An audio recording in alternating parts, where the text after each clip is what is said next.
पूर्वाभ्यासेन तेनैव ह्रियते ह्यवशोऽपि सः जिज्ञासुरपि योगस्य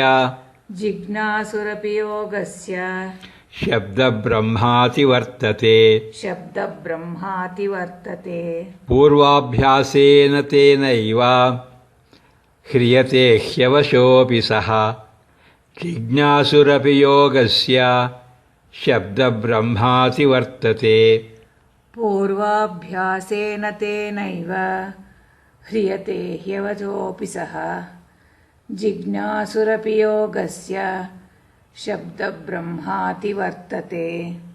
Though not having control over himself, such person born into a learned family, by virtue of the experience gained in the previous life, gets attracted towards yogic practices.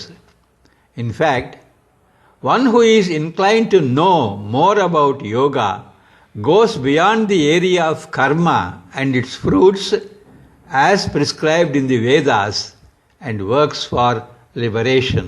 ಪೂರ್ವಜನ್ಮ ಸಂಸ್ಕಾರ ಬಲದಿಂದ ತನ್ನ ಹಿಂದಿನ ಜನ್ಮದ ದೈವೀ ಪ್ರಜ್ಞೆಯ ಪ್ರಭಾವದಿಂದ ಜ್ಞಾನಿಗಳ ವಂಶದಲ್ಲಿ ಜನಿಸಿದ ಯೋಗಭ್ರಷ್ಟನು ಸ್ವಯಂ ನಿಯಂತ್ರಣವಿಲ್ಲದಿದ್ದರೂ ಸಹ ಯೋಗಾಭ್ಯಾಸದೆಡೆಗೆ ಆಕರ್ಷಿತನಾಗುತ್ತಾನೆ.